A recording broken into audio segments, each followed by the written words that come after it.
आज हम आपको क्लास 10th में हिंदी काव्य खंड में सूरदास जी द्वारा रचित पद जो हैं तो पद नामक पाठ को पढ़ाऊंगी। इससे पहले भी हमने इसके पद पढ़े थे, तो तीन पद पढ़ने के बाद ये आपका अगला पद है।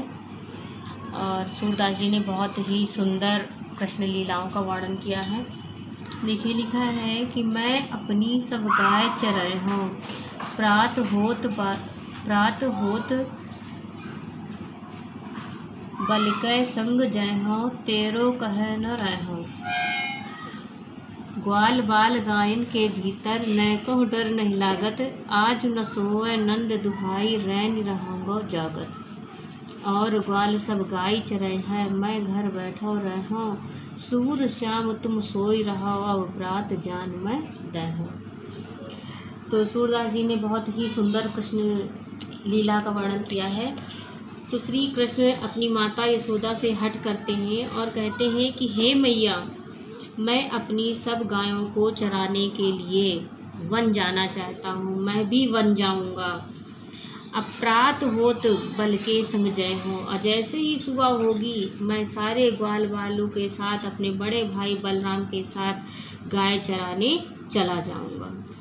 और तुम्हारे रोकने जय हो तेरो कह न रहो, यदि आप मुझे रोकोगी तो भी मैं आज तुम्हारे रोकने से नहीं रुकूंगा। ग्वाल बाल गायन के भीतर नैको डर नहीं लागत। अब मैया, जब मैं ग्वाल बालों के संग रहता हूँ तो मुझे तनिक भी डर नहीं लगता है। मैं उनके बीच बहुत ही अच्छे से रहता हूँ, मुझे तनिक भी डर नहीं लगता, मुझे तनिक भी भय नहीं लगता है।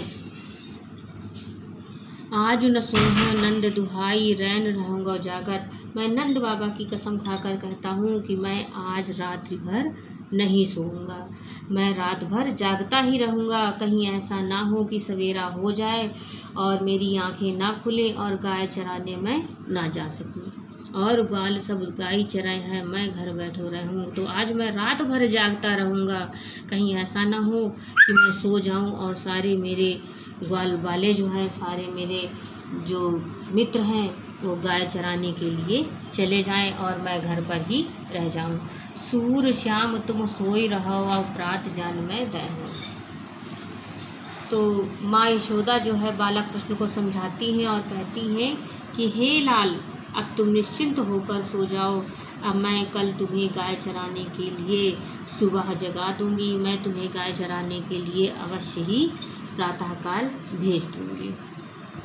अगला देखिए, लिखा है कि मैया हौना चराए हों गाई, सिगरे ग्वाल गिरावत मूसो, मेरो पाँव पिराई, जो न पत्याही पूछ बलिदाऊ, अपनी सौह तिवाई। यह सुनी माई जसोदा ग्वालनी गारी देत रिसाई, मैं पठवती अपने लरिका को आवे मन बहराई, सूर श्याम मेरा अति बालक मारत ताही पिगाई। अब इसमें सूरदास जी ने कितना ही सुंदर वर्णन किया है कि मतलब बाल स्वभाव का वर्णन करने के लिए श्री कृष्ण माता यशोदा से कहते हैं कि हे माता, अब मैं गाय चराने के लिए नहीं जाऊंगा। मैया हो न चराए हो गाय, हे मैया, अब मैं गाय चराने के लिए वन नहीं जाऊंगा। सिगरे ग्वाल गिरावत मूसो, मेरो पाँव पिराई। और सभी ग्वाल वाले जो है अपनी गायों को मुझसे ही घेरने के लिए कहते हैं।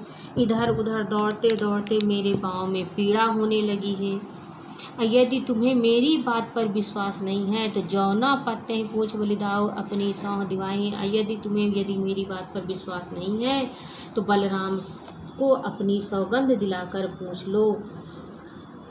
यह सुन माई जसोदा ग्वाल निगारी देत रिसाई। और जैसे ही माता यशोदा ने यह सुना, माँ यशोदा ग्वाल वालों पर क्रोधित होती हैं। माँ यशोदा ग्वाल वालों पर क्रुद्ध होकर उन्हें गाली देने लगती हैं। सूरदास जी कहते हैं कि मैं पठवती अपने लड़का को आवे मन बहराई।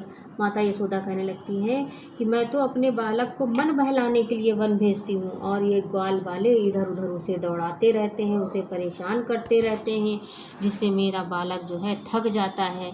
सूर श्याम मेरा अति बालक मारत ताहि रिगाई।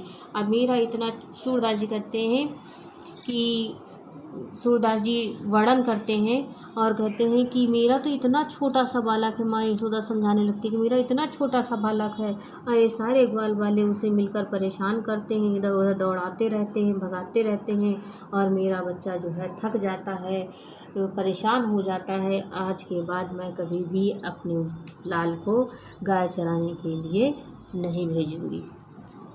अगला है सखी री मुरली लीजय चोरी, जिन गोपाल कीन है अपने बस प्रीति सबन की तोरी।